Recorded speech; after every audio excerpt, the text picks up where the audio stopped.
Government and Operations and Fiscal Policy Committee meeting. I welcome everybody and hope that everybody's getting ready for a very safe Thanksgiving celebration this week. We have two items on the agenda today. We have Bill 42-20, Ethics, Public Accountability and Transparency Amendments, and Bill 4320, Non-Merit Employees, Merit Systems Employees, Severance Pay Limited. I want to thank and acknowledge Councilmember Friedson for spearheading today's bills and also take a moment to acknowledge why we are here today.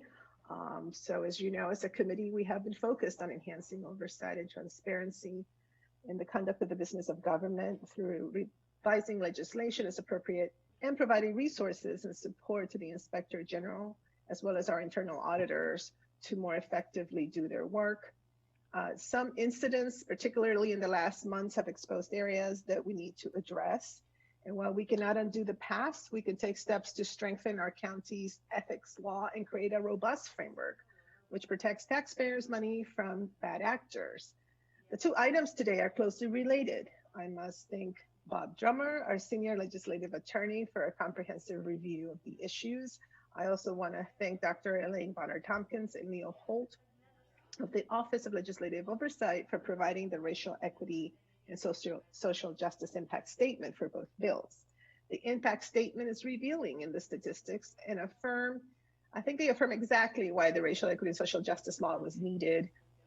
Reading the racial equity and social justice impact statements, I see that there seems to be an issue with data for non-merit employees.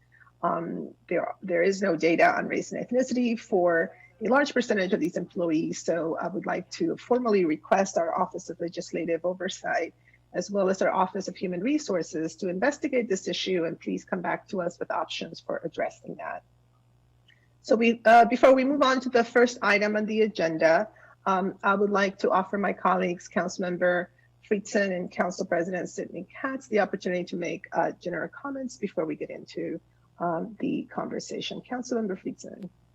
Thank you so much. I'll just be very brief because we have the substance of the bill to discuss, but just really appreciate colleagues on this committee for the continued effort to strengthen our oversight functions and to make sure that positions of public trust aren't used for private gain. And this is just the latest of those efforts to strengthen the way that we do business in Montgomery County and ensure taxpayers can faithfully trust that their hard-earned dollars are being spent appropriately, responsibly, and effectively. I also want to thank the Ethics Commission, Moose Cobb, and his folks over there who has offered guidance and help working through these issues, and also some very constructive feedback on various aspects of the legislation, and Bob Drummer, who has really helped as well, and also the executive branch, who, to their credit, have been constructive partners in this and looking to move forward as one county government. Mr. Tibbetts, Ms. Kassiri, Mr. Attila, and Ladner, appreciate your help and feedback as well. Look forward to a good discussion today to get to a good place where we can protect public trust, which is our only currency in public life, and really appreciate everybody's help and support on this. Thank you. So President Katz. Thank you. And well said by both of you. The chair has said it extremely well. I too want to thank Councilmember Friedson for bringing this forward. We all knew that this needed to be a conversation that we needed to have, and that includes the executive branch. I appreciate all their help, and especially the ethics, and Mr. Drummer, as always, is there for us on this topic and others. But let's get into the meat of this. I don't believe there's a whole lot of controversy as far as I'm concerned on either one of these topics today. There might be some good discussion on how things can actually fit together, but otherwise, I think this is all good legislation. So again, thank you. And let me say, I'm very proud to serve on the Government Operations Committee with both of you. Oh, thank you. So am I. And okay, before we turn it to Mr. Drummer, I also want to express my appreciation to the Ethics Commission. They have been in lockstep providing really important recommendations, and we have been working very closely with them for quite a while to update our laws as well as align ourselves with the state requirements and going beyond. So I want to thank Mr. Cobb as well as all the members, and of course everybody who is here from the administration for their collaborative approach to all of this. All right, Mr. Drummer, let me turn it over to you so that you can provide a brief overview of the bill, and then we can go through each decision point so we can have conversations about that and then take votes. Mr. Drummer. Okay, good morning. First, just a general background, the state ethics law requires the county to adopt the county ethics law, and it needs to be similar to the state law for county employees and equivalent for elected officials. So, and of course we do have a county ethics law, and it has been approved by the State Ethics Commission. These are some amendments that for the most part would take us a little beyond stricter than the state ethics law, which is acceptable to the state. I also wanted to just point out quickly that there's attached here is a September memorandum from the Ethics Commission asking for amendments. A couple of them are covered in this bill. Some of them are not. You will be seeing another bill coming from the Ethics Commission that covers those other items that are not part of this bill. Okay, now into the merits. The first part of this bill is to require the executive to disclose any proposed employment contract for an executive appointee to a non-merit position and the final employment contract entered into with a non-merit employee of the executive branch. This traditionally has not been done. The employment contracts are contracts with the county and are public information.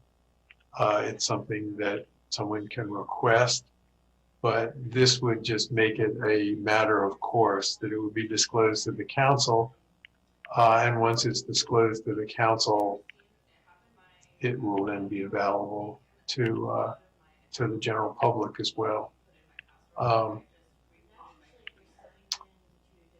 Let me see. The next item is dealing with outside employment. As you know, county employees are permitted to do outside employment, but it must be approved by the Ethics Commission. This simply changes the definition, well, modifies the definition of outside employment to include the sale or promotion of intellectual property by a public employee. For example, if you write a book, you certainly don't need approval from the Ethics Commission to write a book, but you would need approval then to try and sell it, to advertise it, or to actually sell it. And it's not just books, it would be articles, magazine articles, videos, movies, artwork, other types of things like that. For the most part, it would probably be almost, not, I wouldn't say automatic, but a pretty quick approval from the Ethics Commission. You know, it's just a matter of knowing, but we, you know, as everybody here knows, we did have a problem with that, with a book in the former Chief Administrative Officer. And so that's what that provision would do. The next one would prohibit the Chief Administrative Officer from engaging in outside employment. This would be the only county employee prohibited from engaging in outside employment. The rationale would be that the Chief Administrative Officer is, in fact, the highest paid employee in the county and is in charge of the day-to-day operations of the county and the executive branch, in charge of the merit system. And so that would make a distinction again. You know, this stems, I guess, from, well, I don't guess.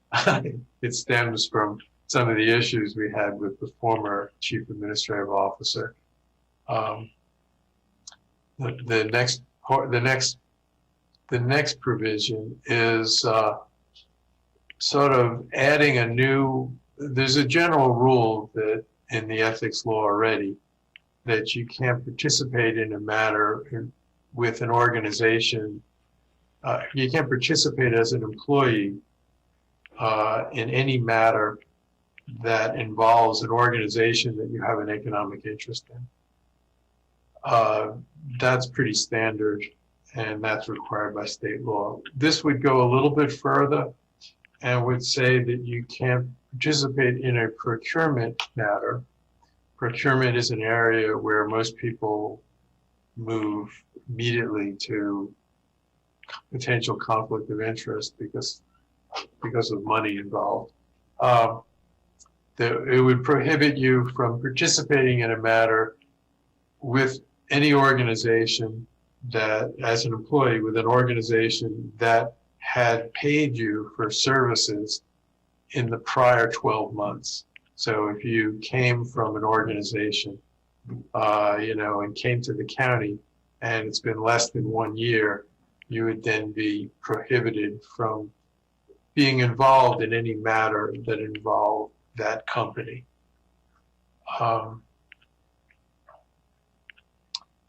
Let me see, the next provision is before I go beyond that, the Ethics Commission had asked for something like that in their September memo, but they went a little broader.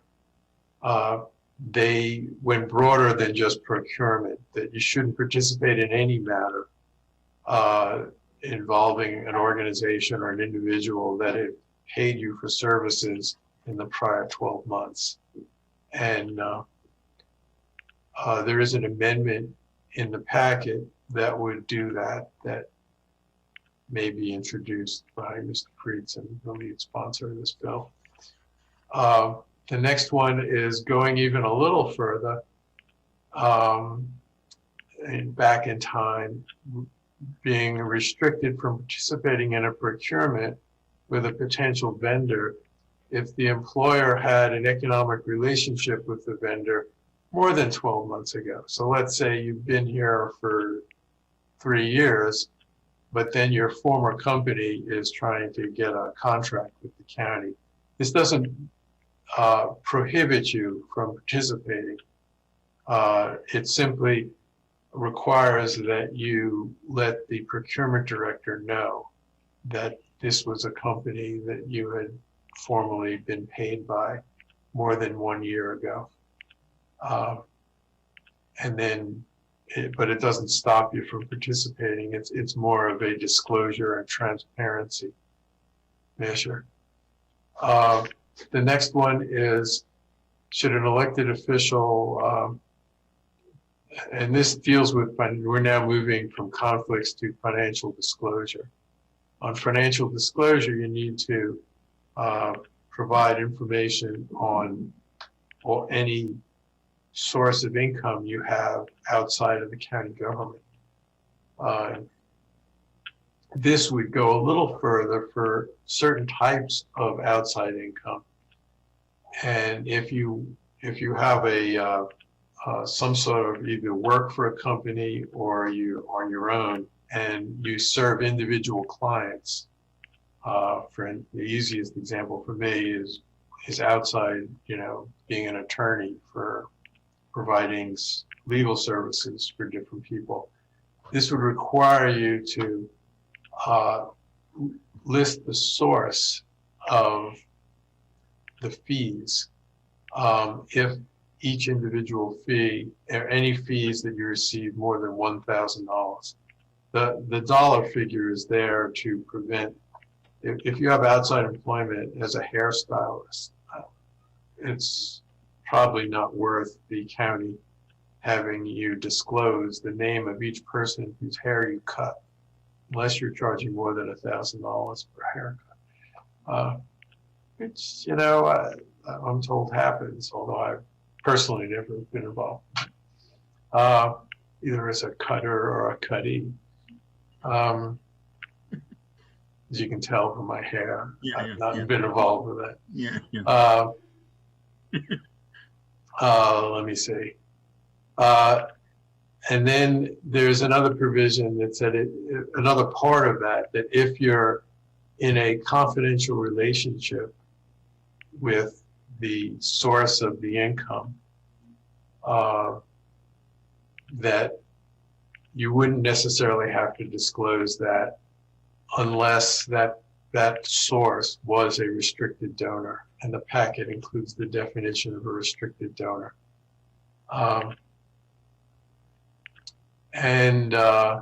We did get a memo from the county attorney's office. They suggest they had no legal issues with the bill. They suggested that we should change the use of we use the phrase compensated the employee in the previous 12 months for services performed for the organization or individual, to replace that employed by the public employee in the previous 12 months. Not that it means anything different, but just that the word employ is a defined term. And I think that's a reasonable suggestion that we should do. It's easier to understand what we mean by everything if you use defined terms. Then, of course, I did mention there's the fiscal impact. OMB estimated no significant fiscal impact. As you might expect, OLO did not see a significant impact on the economic conditions in the county. And as already spoken, while you may derive, as Chair Navarro already mentioned, she felt that the OLO report was interesting and important to maybe create more data. There's no indication in the racial equity and social justice impact statement that this bill actually will have a significant effect on racial equity and social justice. They simply pointed out the composition of our non-merit employees. And that's the bill. Happy to go into more detail on any of these issues or go through them one by one, whichever you prefer. Thank you, Mr. Drummer. Councilor Fries, I know you had your hand up. I was planning to just circle now back to each item. Yeah, that's discuss. I was just going to ask that. That would be fine with me. Thank you, Madam Chair. Yeah. Okay. Thank you. All right, Mr. Drummer. So let's circle back now as we go through each item, so we can have a conversation and then vote. So I know you laid out in your packet. We started page 2. So if you can just restate the actual issue, and then we can open it up for conversation. Sure. This one is the disclosure to the council of all employment contracts with non-merit employees, either at the time of appointment, so the council would have it for the confirmation, and for those people already appointed or later, the final contract that actually is executed with a non-merit employee. Okay.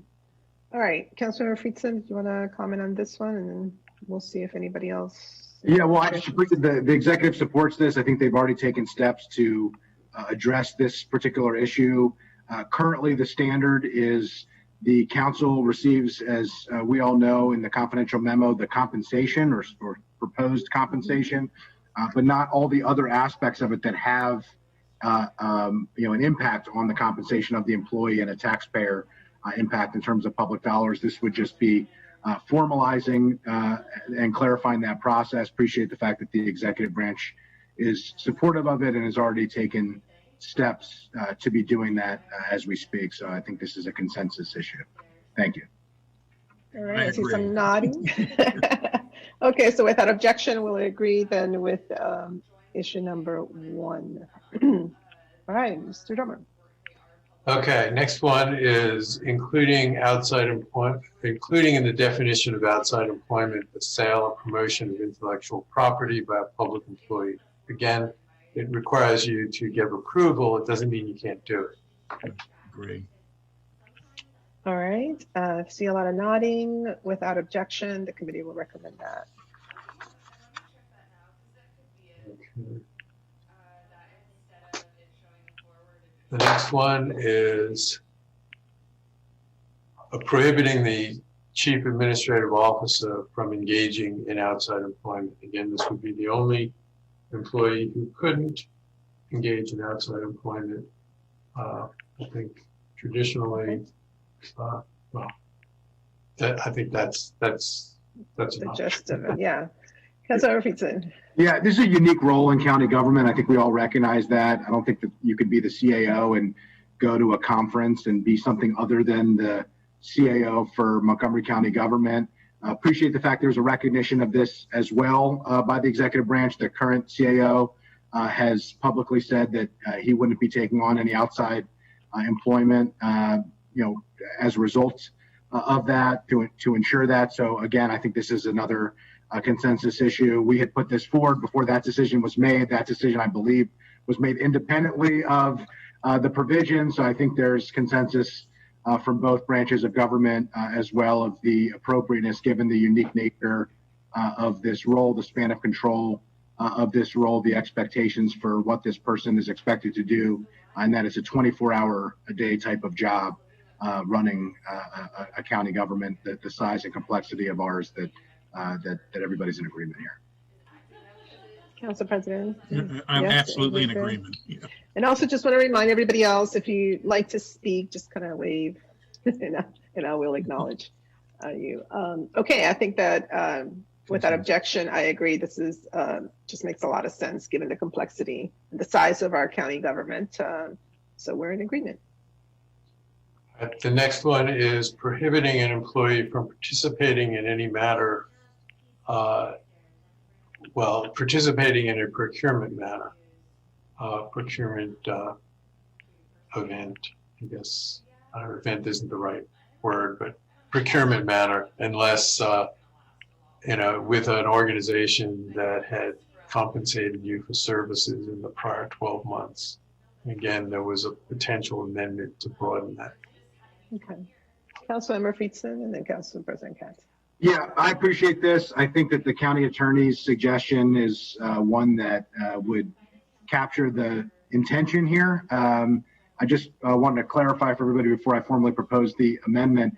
The definition of employ by the county's law is broader than the standard walking around the street definition of employment.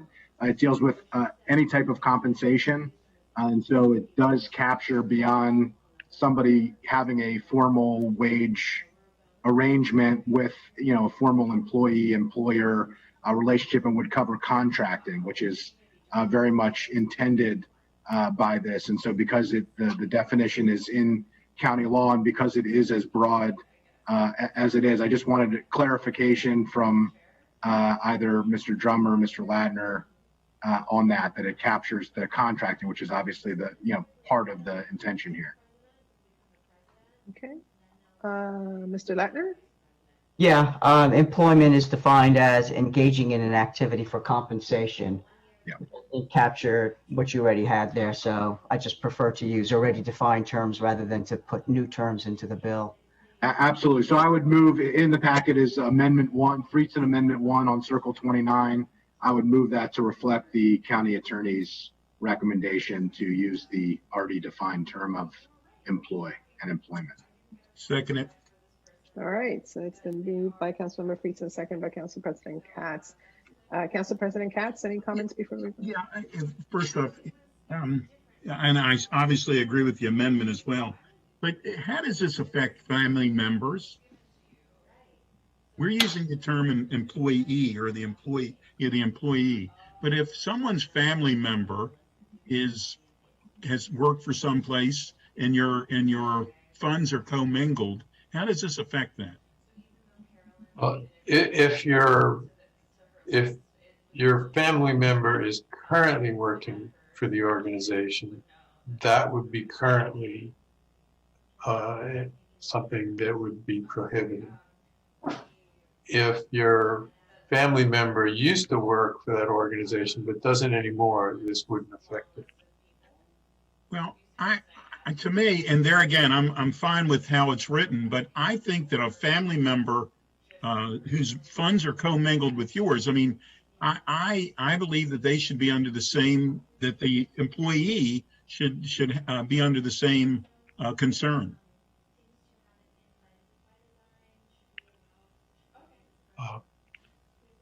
Well, again, this is going further than the state law. I appreciate so that. It's a, you know, it's talking about an organization that you no longer have it. But, you know, you certainly could do that. You may want to hear from Mr. Cobb from the Ethics Commission or Mr. Latin on that. One thing I'll just point out, if you want to do that, you have a choice you can make, because the ethics law defines the term relative, which is very broad, grandparents, grandchildren, and then it defines another term, immediate family, which is just the nuclear family, if you will. So if you wanted to include others, you could then make it narrower if you wanted, like immediate family for the 1 year, whereas the current law, I think it the prohibition uses relatives, which is broader. So Right. just offering something. Yeah, I don't know that relatives, and in some cases, relatives, you wouldn't even know, you know, who they're being hired by or whatever. But if it's somebody whose funds you're commingled with, I mean, you know, if it's a spouse, then I believe that should be part of this as well. I'd like to hear from my colleagues and Mr. Cobb and others, but I just am concerned about that. Mr. Yeah, Cobb? can we hear from Mr. Cobb? Sorry. Oh, sorry. Thank you. Yeah, I don't have a strong feeling either way on it. I'm happy either way, including I think Mr.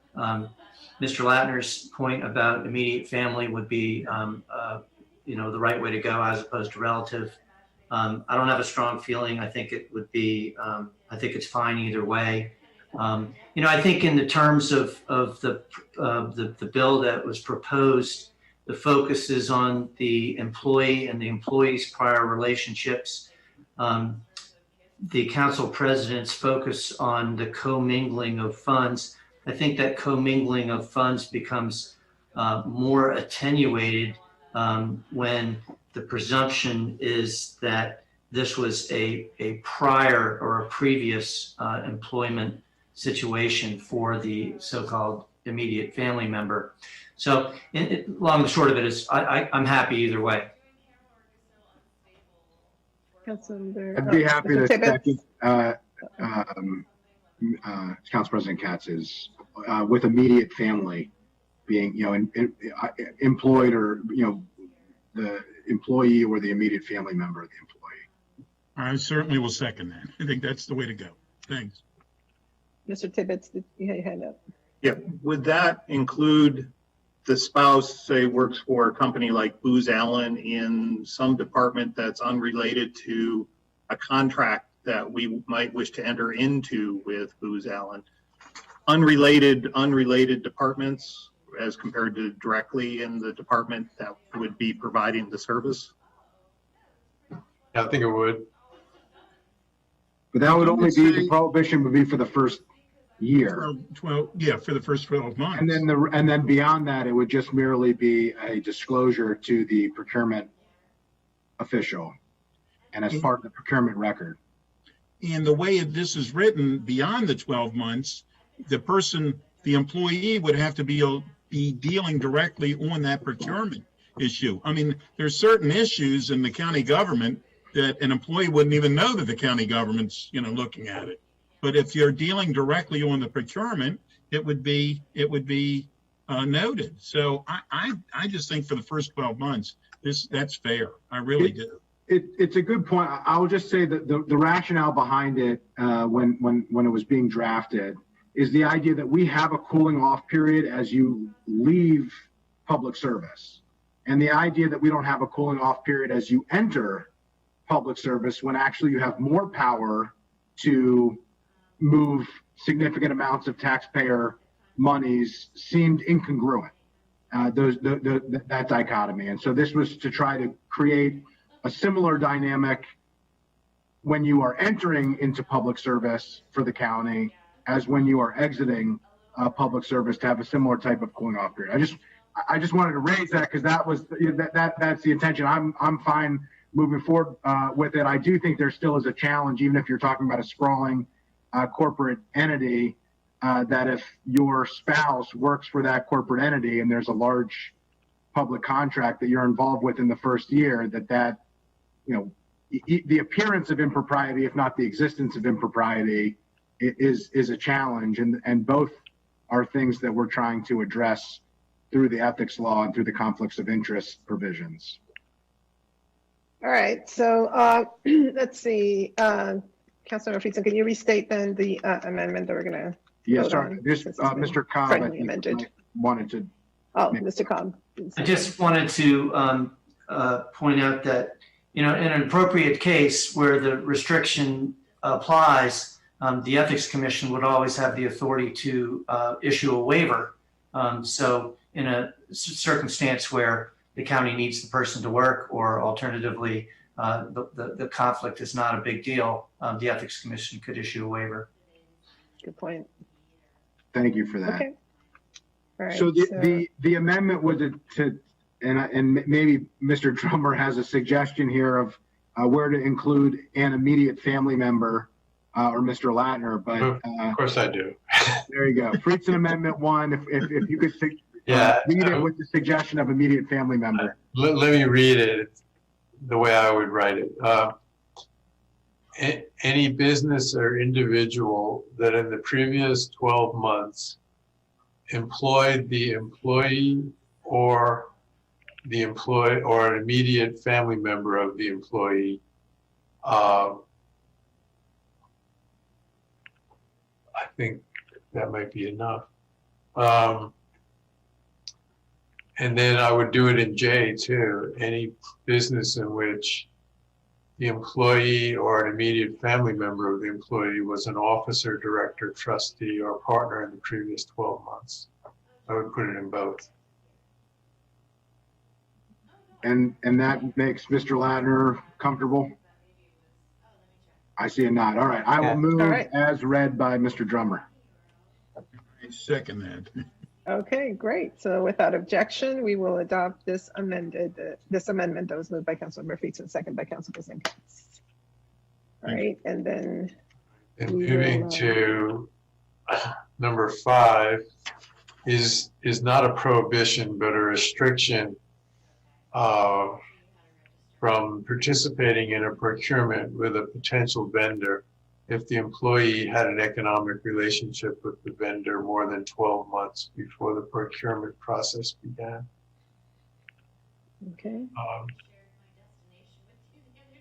Councilmember Friedson, any comments? Yeah, no, this is just a disclosure, and this would make it easier if there is an issue for the Inspector General to investigate. This would make it more clear for colleagues to understand. It's just, it's open and transparent and accountable government.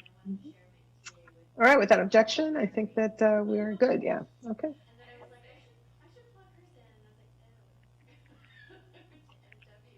All right, number 6 is where we get to disclosing the source of each fee greater than $1,000 received for services, again, in a financial disclosure statement. Now we're talking about your financial disclosure statement.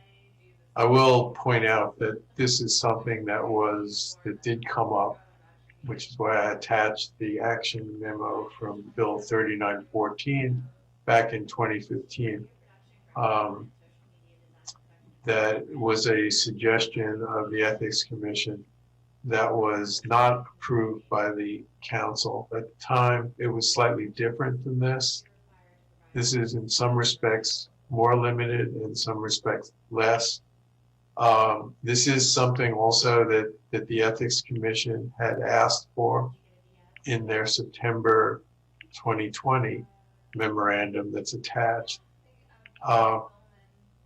The amendment that had been discussed in 2015 was a prohibition on, well, not a prohibition, forget prohibition, was a disclosure of the source of any fee greater than $5,000.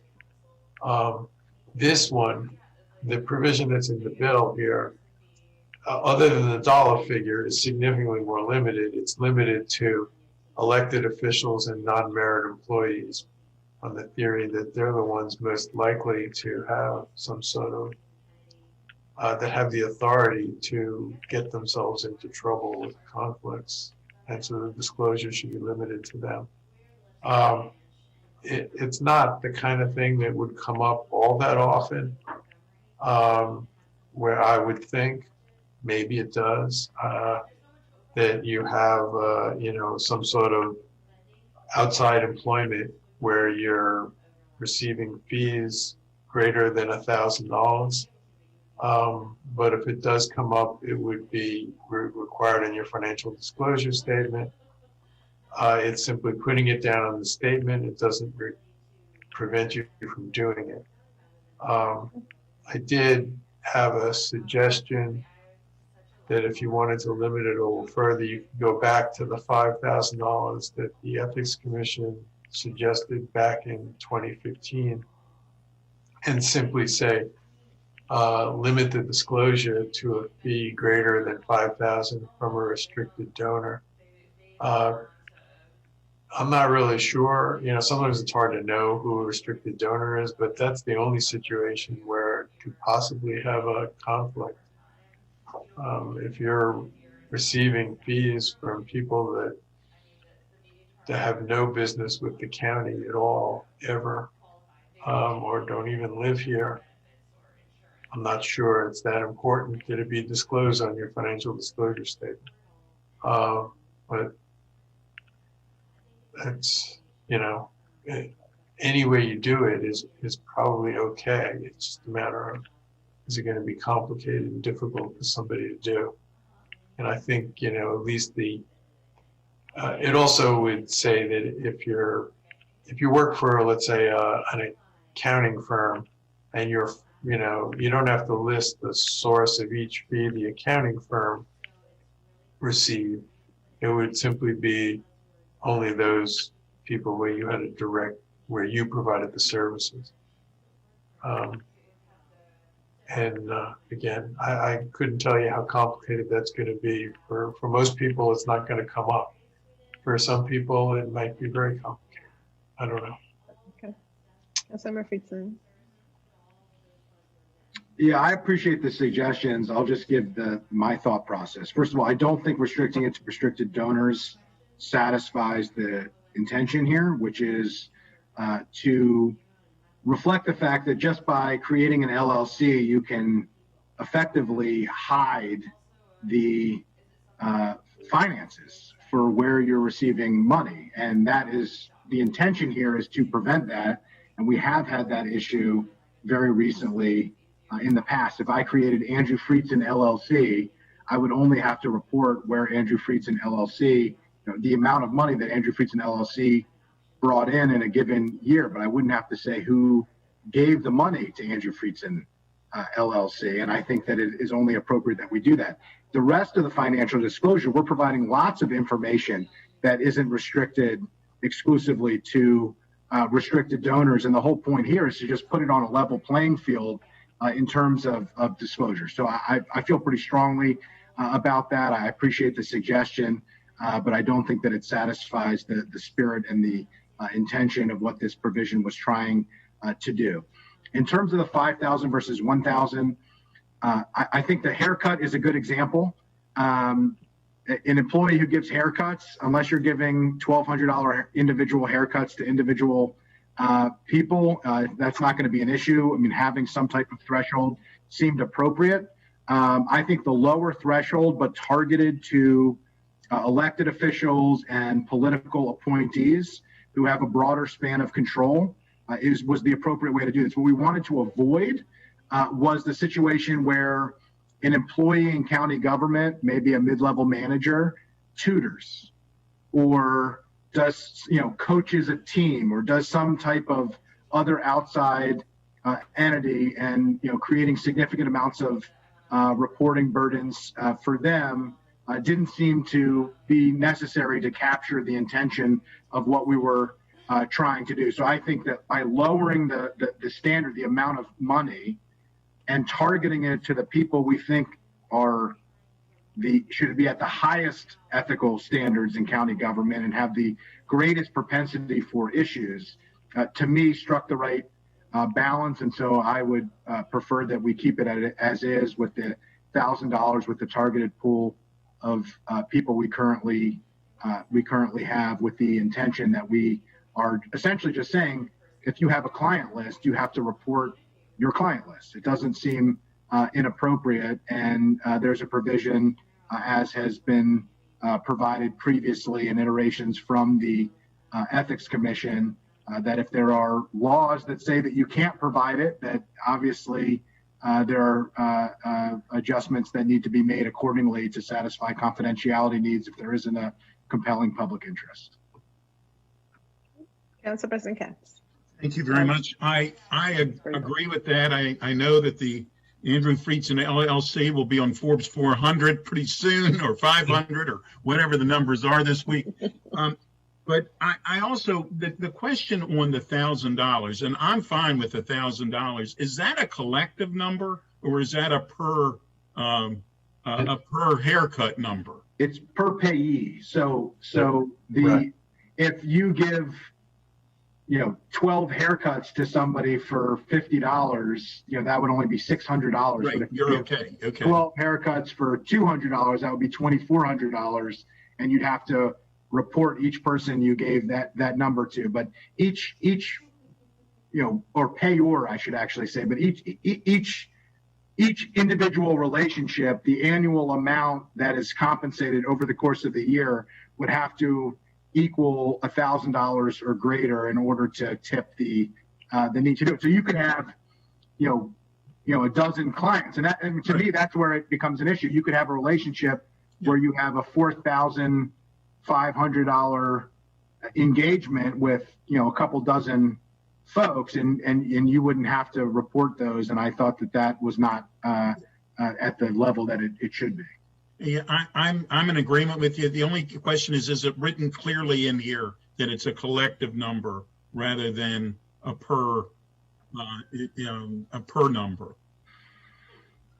I think it is, but I'll let Bob. Bob can, I think Mr. Cobb maybe should explain that, since he's probably the one who would be doing it, and then I think Ms. Kassiri has. Ms. Kassiri also wants to. So from my perspective, maybe it drops the word each and just says source of fees. Maybe that would be sufficiently clear. I would have had the same interpretation that Andrew had in connection with this, but maybe just making a minor adjustment would take care of it. Say Okay. Source of fees of greater than 1,000. I don't think anybody could argue with that. While I'm talking, Go ahead, Mr. Cobb.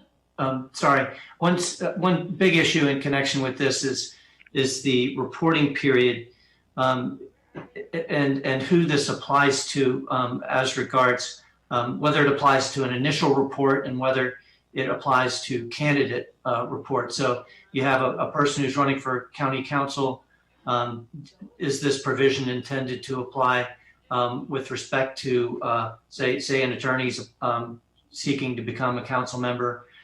Is that attorney going to need to disclose his clients? Or the alternative way of doing it is just having this provision cover, in effect, outside employment, people who really just for those periods of time that the covered people, the elected officials and non-merit county employees are engaged in outside employment while an employee, and that the reporting period would just be during county employment. So I think that's an issue that needs to be addressed and resolved. Well, before Ms. Kassiri goes, Madam Chair, if it's okay, I'll respond to both of those. I'd Go be ahead. fine eliminating each if you think that would satisfy it. So I'd move that. And the intention of this, it was during the course of county employment. So that is the focus here that we're trying to do. We don't want to make the burdens of running for office any greater than they already are. We want to expand the number of people who are willing to put themselves out there to serve. I think that's really the focus here. And so, I want to clarify that. And I think that is the intention with the way that this was drafted. And if there needs to be any clarification or certainty as part of the record for that, I'd be happy to move that. And then whether that's annual reports versus initial reports, clarified, or during the course of employment as language. Mr. Cobb. Yeah, I think that if in the language there, the words after the word during, so by the filer during county employment in the reporting period, it's awkward language. Maybe Bob's a better artisan and wordsmith. But if those words were included, I think that, again, adding county employment in after during, at least that would cover it. I would say maybe for services provided by the filer while employed by the county during the reporting period. That would be great. I will move that along with the elimination of the word each as an amendment. Second it. Okay, before you move on from that, I'm wondering. No, we're not moving on. I'm just going to have Ms. Kassiri. She has had her hand up for a while. I'm just talking about language. Yeah. Okay. Just have a quick comment, and I'm very supportive of everything that's being discussed here. The present value of $1,000 is very different than the future value of $1,000. Just a comment. For example, I don't think it's going to be unheard of to have $1,000 haircut, maybe even 15 years from now. And I really mean it. So just a comment, and I don't know how we're going to resolve that, but the present value versus future value. That's a good point. I think we'll have to, future councils, et cetera, may have to continually monitor that. Due to term limits, that will be none of our problem. Exactly. That's an excellent point. It is an excellent point. It's kind of crazy to think of $1,000 for a haircut, but it is true that if you get color, haircut, it adds up significantly. Very true. Well, fortunately, my hair is a diminishing return, so I'm heading towards Mr. Latner and Mr. Cobb. And then there's that, right? And then there's that. Mine has been an LLC for quite some time. Well, but that's a very good point. We may, we'll have to make sure that we constantly, or future councils constantly monitor that piece. Let's see, Mr. Drummer. Yeah, just back on the language, it's just taking out each, I'm not sure is enough. I would say to change it to a source of all fees from one individual or organization. Per annum. Totaling more than $1,000 for services provided by a filer while employed by the county during the reporting period. Sounds good. So moved. Yep, second. All right, with that objection, we will adopt that language. I just need to write it down. All right.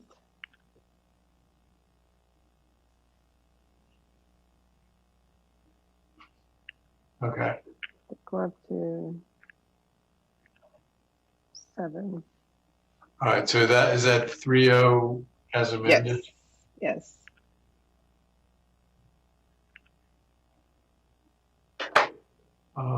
Now we're up to, well, we already took the county attorney's suggestion, so Yeah. I don't think we need to go over that again. Okay. And we also have received fiscal impact, economic impact ratio agreement. All right. So who would like to move the bill as amended? I'd like to move approval as amended. And I'll second that. All right. So all those in favor, please raise your hand. Great. It was unanimous. Excellent. Okay. So now we are on to the second bill. Let me just update my notes here in the virtual world. We're on to Bill 4320. This particular bill is non-merit employees, merit system employees severance pay limited. The lead sponsor is Councilmember Friedson, and the co-sponsors are Council President Katz, Glass, Hucker, Rice, and myself. It was introduced on September 29th of this year. We had a public hearing October 20th. There was one speaker, Mr. Attila, on behalf of the county executive, who noted that severance pay is part of how non-mayor employees can be attracted to the county. The bill will prohibit the payment of a severance package unless required by law, with the following exclusions: the payout of unused leave at termination of employment, discontinued retirement pension authorized under Section 33-45B, severance pay under Sections 33-139 and 33-140. The bill would also expressly prohibit the payment of a severance package to an employee who has been found to have violated county ethics law within a 12-month period prior to the end of county employment. And those, I believe, are pretty much the highlights of the bill. Let me turn it over to Councilmember Friedson, who is lead sponsor, and then Council President Katz, if you have any comments, and then we'll turn to Mr. Drummer to walk us through the decision points. Yeah, I appreciate it. This is a really straightforward bill.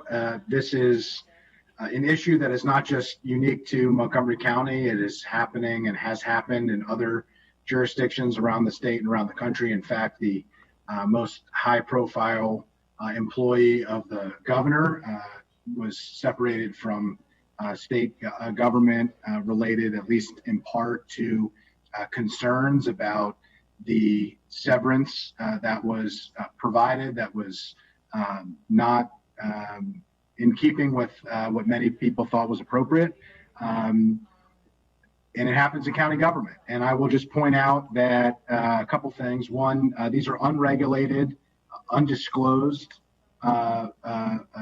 packages that have been provided to political appointees, which I find to be highly inappropriate and something that should not happen in Montgomery County. I will note that this is not a practice that began with this current county executive. It was inherited from prior county executives, and so I just want to be very clear about that. This is not a anything related to this particular county executive. But I just think it's a practice that is not in keeping with open and transparent government. I think we should pay our public officials what they deserve to be paid, but it should be transparent, it should be accountable, it should be disclosed every year, and it should be done in a way that keeps with what our expectations are for transparency and accountability. And this practice does not. I also think that there's some major challenges with fairness here. The fact that we don't even have, as you heard earlier from the chair of this committee, real reporting on the demographics of the different political appointees in county government, the application of these unreported and undisclosed payouts, and how they're applied, who gets them and who doesn't, what it's based off of, whether that's just favoritism or some other aspect. There's just so many questions related to these issues, and I just don't think it should be a practice in county government. I do appreciate a lot of conversations with the executive branch of an interest to clarify this, to regulate it, to formalize it, to make it equitable for all appointees. I think we'll have an opportunity to take up and address those issues with the passage of this bill, which still allows the flexibility that the executive branch is looking for in order to put in place a publicly disclosed and regulated program that provides pay based on specific and consistent standards that will be approved ultimately by the county council. And so I think this will significantly address some of the challenges that we've seen. I think it's a much better way to do business, and I think that it is a much more appropriate way for us to handle the need to attract talent to Montgomery County to take on significant responsibilities. Thank you, Councilor Friedson. Council President Katz? No, I think obviously it's well said. I do have a few questions as we go along, but I'm certainly in agreement in total with this, with the legislation.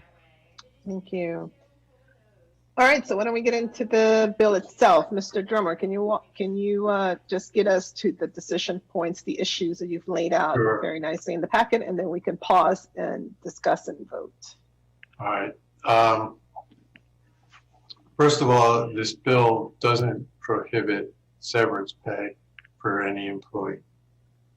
There are currently in the retirement plan for non-public safety employees, there's a severance pay plan that's required and has been created. There's also provisions for people who are in the defined benefit plan for discontinued retirement pensions. And of course, people are entitled to get a payout of unused annual leave at termination. Those already exist in law. The county attorney's office also pointed out an additional one that I missed, is a discontinued retirement pension for certain elected officials.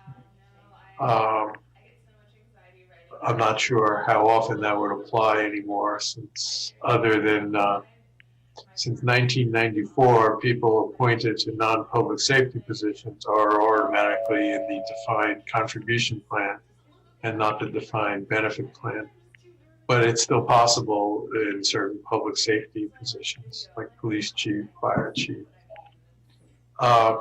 Stating that, what this bill does is prohibit undisclosed or severance pay provisions provided by the executive without something in law that actually creates them, which is something that's happened over the years. In the last change in administration,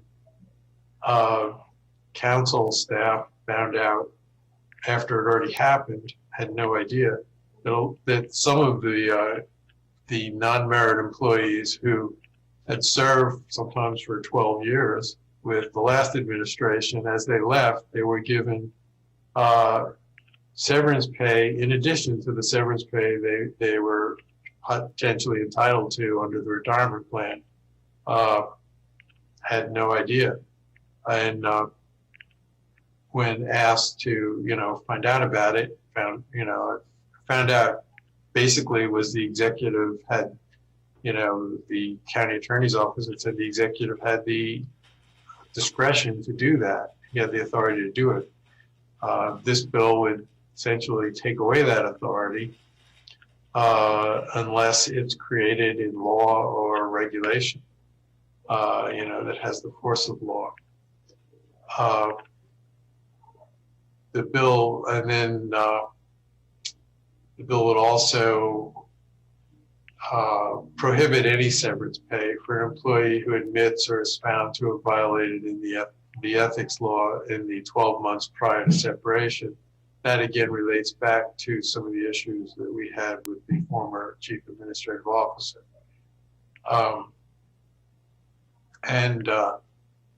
As far as issues, the only issue raised by the county attorney's office was potential problems, not with the bill itself, but really with the transition clause. The bill would apply to anybody who leaves county service after the bill takes effect. So that would include current employees who are still current employees when they leave. And the question came up as, well, would that violate the U.S. Constitution contract clause, which states that the government can't impair a contract, but it's not been interpreted to be an absolute. It's been interpreted to to restrict when the government can impair a contract. But and Mr. Latner is here. He provided the opinion from the county attorney's office that said this may violate the employment contracts of current employees. We're not really in a position to give you a great opinion on that because I haven't seen the employment contracts. What I did see is, and I've attached it, is a, what is it called? The separation benefits for appointed executive branch department directors in Question A's. Question A's are non-merit employees. If that's what is incorporated into current employment contracts, I don't think that creates a contract. And I think Mr. Ladner is shaking his head would agree with that.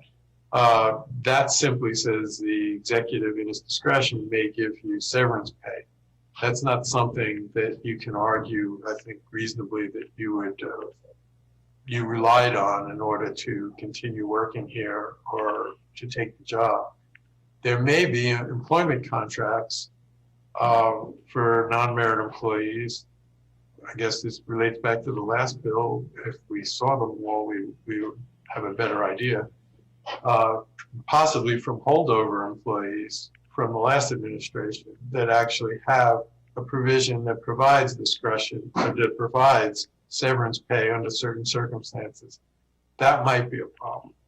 But again, we'd have to see those employment contracts to do that. So, absent seeing the employment contracts, I don't know that the transition clause is a problem. I don't know that there's anybody out there. There might be, and if they are, and if this provision can't be applied to them, obviously we don't want to apply it to them. I mean, really, we're looking for, you're trying to be prospective. We're not trying to take away benefits people already have in this bill, but we're saying, it's not going to happen in the future.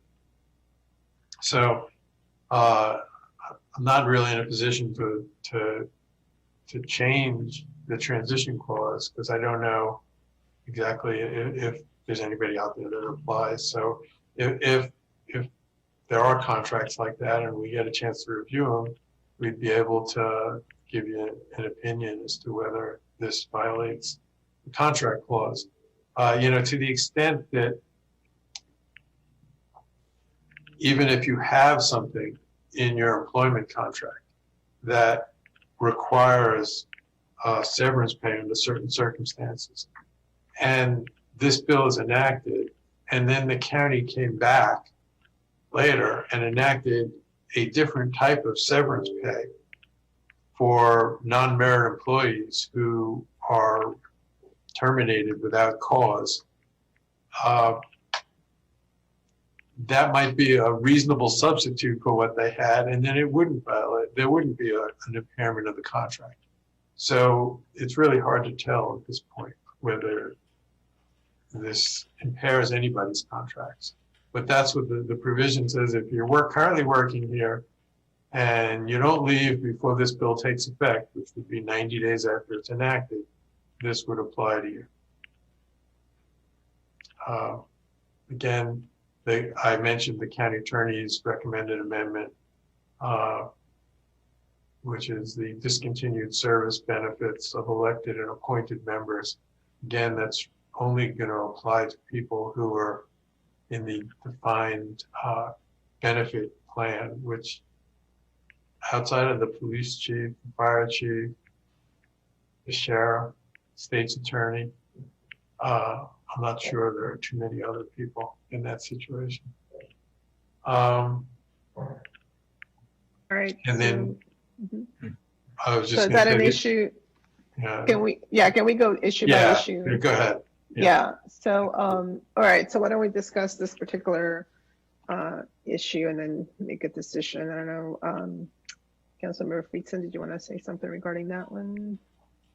That particular issue? You're good. You're muted. You're muted. Sorry. Yeah, I think, this is discretionary. So I think, Mr. Drummer's points in the packet are significant. This is discretionary based on a memo by the CAO in 1997 that the council was never informed of, that never was turned into a regulation, that to me is at best highly questionable in terms of the authority that even exists under county law to do it. So I just, and I would point out what the separation entails, how it is determined whether or not an at-will employee, which is the definition of these types of employees, an at-will employee is separated without cause. Generally, in these types of positions, cause is not part of the discussion for a separation because you're serving at the pleasure of the county executive. There is no standard currently under which the eligibility for these packages are really set. I think we just don't do compensation based on memos. That is just not the way that Montgomery County should operate. I appreciate, as I said before, the executive branch's interest in formalizing this in a much more appropriate way than has been done previously. But I don't think that there's a contractual issue here in any way because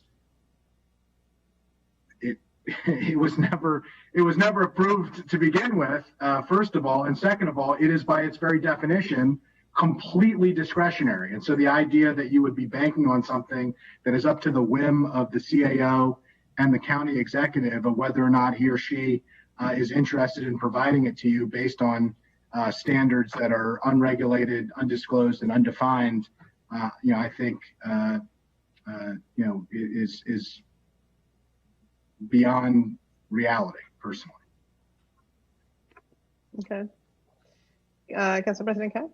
Yeah, I'm in agreement. I think it's been said a couple times. I think this is the proper way to do it. Yeah, this is an interesting issue because I feel like sometimes when we have these conversations about compensation and public service and things like that, sometimes I have a hard time kind of aligning it, the different points of the discussion, specifically because at the end of the day, yes, we want to attract, the best. There is no doubt. Just as we've had conversations about even compensation for elected officials like county council members, et cetera, which, people have a lot of different thoughts about it. But at the end of the day, again, unless you only want particular type of people who are independently wealthy to run for these kinds of offices, which require full-time dedication, you have to have an appropriate compensation. Having said that, I think the issue of severance pay, the way that it has been, these severance packages that have been so discretionary, to me, it just really pushes the line. It's because this taxpayers' money. It's not as if this is private sector or corporate where it's pretty much, totally discretionary and can, run the gamut.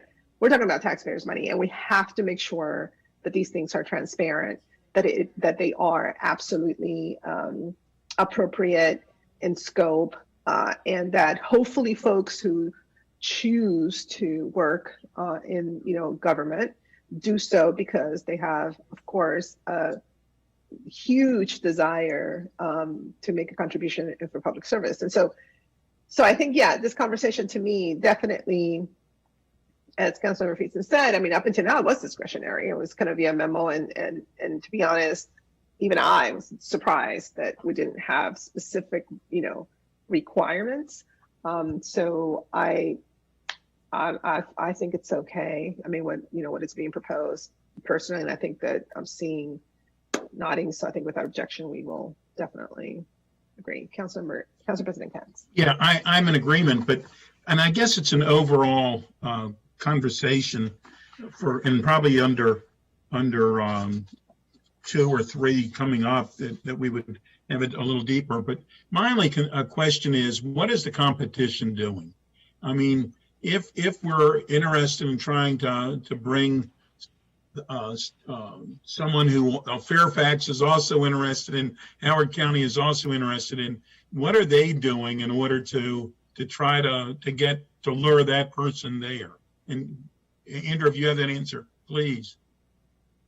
I don't necessarily have an answer. I think that is part of the conversation. I think to the executive branch's credit, it has begun the process of creating a more formalized approach to this, which would be allowable under the law if we pass it, to have a regulated, standardized severance package. I think at that point, when the council takes up those regulations, that should very much be part of the conversation of what is the standard. I kind of reserve my own judgment here of what is appropriate and what is not, whether 9 to 18 weeks of severance, if you work more than a year or longer in an appointed position, is that appropriate? Is that reasonable? I'm not sure. I think we have to do more work on that. We don't have to do that in order to pass this bill. I think they've begun that effort. We will take that up at the appropriate time, and we can, as part of that conversation, determine whether or not we are in line or beyond it.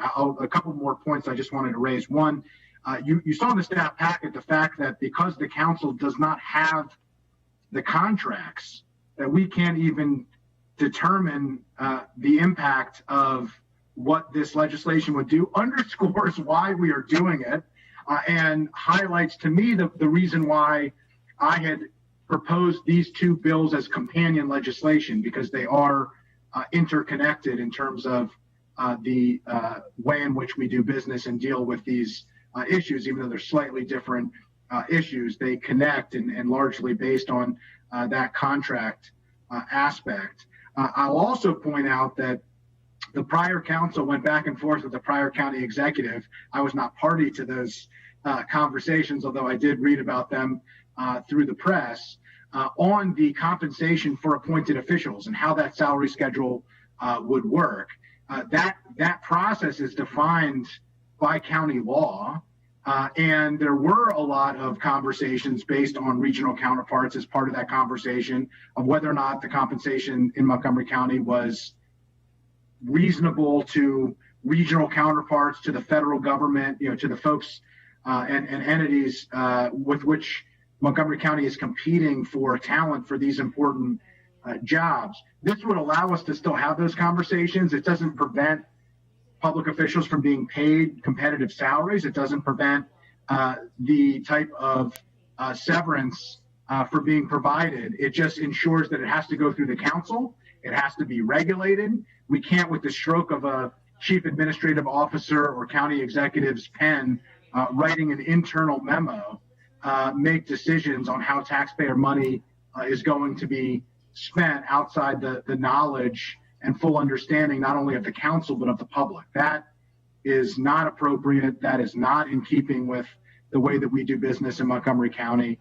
And this bill would ensure that it doesn't continue moving forward, but still provide the executive branch with the flexibility to be able to put forward something in a transparent and way that respects the process of how we normally do business. Okay, so I'll take that as a yes. The only other question that I do have is, if in the recruiting part of this discussion, and we're trying to attract somebody from North Carolina, does this allow for us to pay for moving expenses or some other type of enticement? It's not a severance pay as such. It would be an upfront payment. How does that work? I don't think this bill would have anything to do with that. Severance is for when you're leaving, not coming. So, I mean, I don't know the answer to your question, whether we do pay for moving expenses. I suppose we probably could, certainly for appointed non-merit employees. But this would not preclude that type of. It would prevent us from paying the moving expenses to North Carolina, right, from Montgomery County after they separated from county service, which would certainly not be something that I would have any interest in us doing, because we want to keep our top talent in the county after they end their public service. And they wouldn't want to move back once they've been here anyhow. So but anyway, Dale, Fariba, or Berkey might be able to answer your question as to whether we do pay moving expenses. Yes, in some occasion we do pay, or we did pay, with reasonable moving expenses. And Madam Chair, if I can just clarify? I know Mr. Drummer talked about contracts. So Mr. Drummer, that one pager you have is basically what is attached to a offer letter, which is a literally one paragraph or one sentence that says, attached is a summary list of discretionary and non-discretionary severance. And that is the extent of the contract that you saw. In addition to that, there's a copy of all of our health benefits, which is a large document basically produced by HR that summarizes all of our health benefits and everything else, which is pretty standard. So that's it. That is the extent of all the contracts. And this administration followed the same, I guess, the format and process that previous administrations had. So as far as the contract, I wanted to explain that and clarify it. And as far as Councilmember Friedson, he's absolutely right. I think back in 2016, we had in-depth discussion about that salary schedule that now is in place. PFM did a study, and I would be more than happy to send you a copy. And I actually was reviewing it this morning to prepare for this session. They basically identified that because of the amount of community wealth, the cost of living in Montgomery County, the head counts, and the budget for each department. Basically, we are a very complex organization compared with other jurisdictions. So I thought it was a pretty good study, and which showed we are in line with other jurisdictions. But one other point of clarification, which I'm not sure if it makes sense in what we are discussing now, the current administration offer salaries are much lower than previous ones. So basically, I'm just talking about the trends. So you would think that the salaries would increase. I'm talking about only appointed official, 22 principal department and 32 questionnaires. Since this administration took office, salaries have gone down in some cases drastically. So for the sake of comparison, now if PFM would have reviewed the study they did back in 2016, I'm not sure what they would have said. I believe they might have put us in a disadvantage. Thank you. Okay, I think Councilmember Friedson, did you have your hand up? Yeah, okay, go ahead. Yeah, just really quickly, in terms of the contractual piece, I just wanted to note the idea that this would have an issue with the contractual obligation would also suggest the fact that if we change our healthcare package, that we would also, be in violation of contract law. I mean, that just isn't the way that it works. I mean, essentially what we're talking about here is an offer letter and what is being provided as part of the offer, and these are discretionary things that can change over time, and certainly the healthcare piece of it does change over time. And again, including in a contract a memo in 1997 that a CAO internally produced is just not the way that we do business. So I just wanted to note that. I mean, what we're talking about here is that this isn't a law. This isn't a regulation. This isn't anything that went to the council. This isn't anything that was publicly disclosed. This was a 1997 internal memo that was written, it appears, on a typewriter. And it lays out a very minimal level of detail for what is eligible to appointed officials with a tremendous amount of discretion. And if you look at how it has been applied, and I had said before, and we'll say again, not just by this administration, but by prior administrations, there's no clear, understandable basis for the decisions that are being made. How involuntary separation from the county is defined, the tenure for different employees, it does not dictate the amount of discretionary severance that they're receiving. And based on all of these benefits, up to 9 months of full compensation has been provided to certain political officials, unbeknownst to the public, and in many respects to the council. Mr. Lattner. Yeah, just wanted to clarify in my memo when I said there could be a contract clause issue for an employee who has negotiated with the county for severance pay. That was not to include the discretionary severance agreement that goes out to folks. It would be limited to an employee who has negotiated a contract for a set amount of severance. So it wouldn't include the discretionary. Go ahead, Mr. Councilmember Friedson. Is there anybody currently in an appointed county position who has done that? There's only one employee I'm aware of. Yes, there's only one employee, one appointed official that has that. Who is currently employed in county government? Who's Yes. currently in county, yes, there's only one. The rest have the same agreement that Mr. Drummer, which is actually agreement or a letter of offer that has some things attached to it. And we are all in agreement with what Ed Latner mentioned as far as this, so that we are not, I don't think there's a disagreement in it, how these contacts are being defined, which they are not, as just it was explained by Mr. Latner. It's clear unless they have a defined, they have a clear set agreement that defines the amount of discretionary severance. So is it possible to disclose that to the council, the It is. negotiated Of course. contract? Of course, yes, we will. Thank you. Okay, so where are we? Did we already decide on the broad issue that we would like to, can you remind me where we are? Mr. Drummer? We were on number 1, I think. Yeah. Yeah, So we we're haven't voted on still that. talking about the, I don't know if you want to put in a If we want to, provision I'm in the transition clause. I I don't. don't know. Unless colleagues do, I do not. I don't. Okay, okay, so I think All right. we are in agreement that we don't. okay. Then I mentioned the county attorney's recommended amendment to mention discontinued service benefits of elected and appointed official members. Again, that is a provision that's in county law and would not be eliminated by this law and shouldn't be. And I'm fine with adding that. I think that's a Without good objection. idea. Council, I'm okay with it. everybody okay with that? Okay, without Yeah. objection, we agree with that recommendation.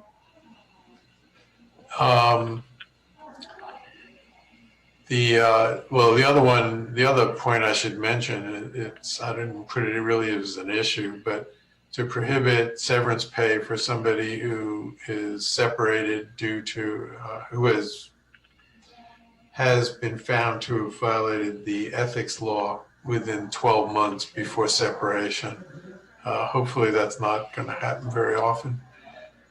But that provision is in there too. You need to make a decision on that. All right, colleagues?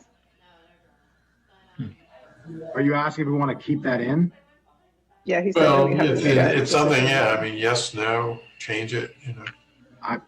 I put it in because I want it in there. So I kind of know what you want. Yeah. Yeah, and if I can jump in, I'm in agreement with that. I don't know why we would change that. All right, without objection, we're going to keep that provision in the bill. Okay. Okay. I thought that might happen. Yeah.